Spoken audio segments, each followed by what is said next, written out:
So after the blockbuster success of the Kashmir Files, Vivek Agnihotri film the Delhi Files the Bengal chapter টিজারটা আজকে release করেছে এবং টিজারে মানে যেটা দেখলাম সেটা নিয়ে পরে আসছি। এবং এই সিনেমাটা ছিল যে হয়তো এবছর বা কখন রিলিজ করবে সেটা জানা ছিল না, আদৌ কি এবছর রিলিজ করবে, কিন্তু না, তার একদম মানে এটা যে 15ই আগস্ট রিলিজ করছে এবং 15ই আগস্ট কিন্তু আরেকটা বড় সিনেমার সাথে ক্ল্যাশ হচ্ছে।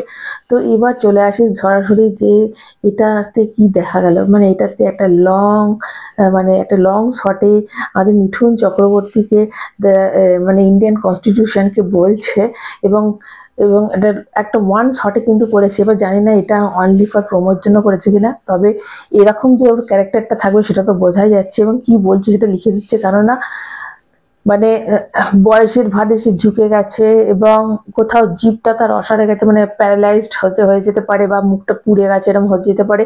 তো মানে একটা ভীতু একটা একটা রাস্তা, মানে একটা ফাঁকা ট্যানেলের মধ্যে দিয়ে যাচ্ছে, মানে ওই যে সাবওয়েটা কোথাকার সাবওয়ে সেটা কিন্তু বোঝা যাচ্ছে না, মানে একটা করিডোর দিয়ে লম্বা হেঁটে যাচ্ছে এবং একটা গেঞ্জি, তারপর একটা সোয়েটার, তারপর একটা কোট এইসব পরে যাচ্ছে এবং বয়সের সাথে কোনো একটা ট্র্যাজেডি হয়েছিল সেটা কিন্তু বোঝা যাচ্ছে যে কি হয়েছিল, কেন হেঁটে যাচ্ছে, কে উনি। তো এই সবটাই নিয়ে কিন্তু মানে এই একটা যে লম্বা একটা টিজার দিয়েছে 2 মিনিটের এবং কি মানে পুরোটা ইংলিশে একটা কনভারসেশন করে আছে, মানে কনস্টিটিউশনটাকে উনি বলে গেছেন ইন্ডিয়ান কনস্টিটিউশন। তো মানে মিঠুন চক্রবর্তী মানে কি বলো, মিঠুন দা সত্যি গুরুদেব। আর সত্যি করেই মানে আমি তো বলবো যে এরম ভাবে তার এখনো যে মানে অভিনয় কি বার করতে পারবে সেটা তুমি দেখিয়ে দিচ্ছে।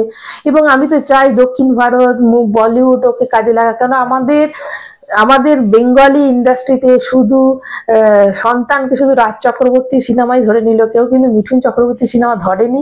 সেই জন্য আজকে এই অবস্থা এবং চিরকাল মানে এটা হয়ে এসেছে বাঙালিরাই বাঙালিদের মানে কি বলবো, কিছু বলার নেই।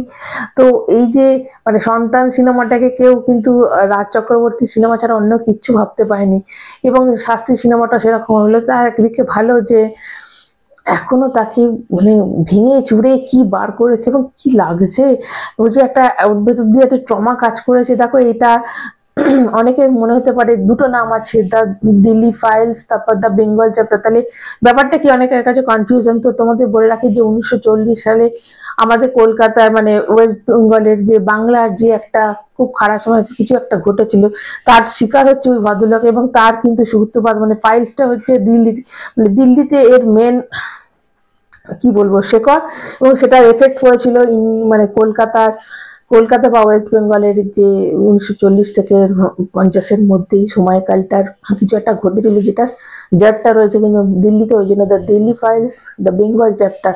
তো এই হচ্ছে মোটামুটি ব্যাপারটা যে একটা কিছু ঘটেছিল সেটা নেই তো এই গল্পটা, এবং একটা মারাত্মক কিছু ঘটেছিল। দেখো কাশ্মীর ফাইলস যারা দেখেছে তারা জানো যে কোন নর্মাল সিনেমা হয় না, কোনো একটা দিককে বিশেষভাবে ওখানে যেমন কাশ্মীরি পণ্ডিত যে ঘটনাটা তুলে ধরা হয়েছিল, এখানেও একটা কোনো বিভৎস দিকেই তুলে ধরা হবে, কোনো সত্য দিকই তুলে ধরা হবে সেটা তো জানি। এবার তোমাদের বলে দিই যে মিঠুন চক্রবর্তীর অভিনয় কিছু বলার নেই, অতটা গোটাটা লাইন 141 টেকে যে বলা এবং ওই যে লম্বা করিডোরে শুধু ওর ডায়লগ, শুধু ওকে মেন ফোকাস, মানে হ্যাটস অফ, এই বয়সে কি অভিনয়টা করে গেল, কি মানে বলে গেল। পুরো সিনেমাটা দেখার জন্য এবার ট্রেলার আসবে, ট্রেলারটা দেখার জন্য অবশ্যই বলে আছে, শুধু এইটুকু তো না, অনেক ঘটনায় নিশ্চয়ই আছে। এবার তোমাদের বলে রাখি যে কোন সিনেমার সাথে এটা ক্লাস হবে, ক্লাস হচ্ছে ওয়ার 2 এর। দেখো ওয়ার 2 তোমরা জানো এনটিআর আছে এবং ঋত্বিক রোশন আছে এবং ওই সিনেমাটাও কিন্তু একটা ফ্যান বেস। দেখো এই সিনেমাটা যখন কাশ্মীর ফাইল হয়েছে তখন কিন্তু প্রচুর নেগেটিভিটি হয়েছিল, বয়কট করা হয়েছিল, তারপর অনেকের মানে নেগেটিভ পাবলিসিটি করেছিল। তো এই সিনেমাটা নিয়েও হবে সেটা তো জানা কথা, এটা নিয়েও অনেক অনেক কিছু হতে পারে, যখন আরো যত বেরোবে এর গল্প তখন আস্তে আস্তে এর হেটার্সও বাড়বে কিন্তু এর লাভার্সও বাড়বে।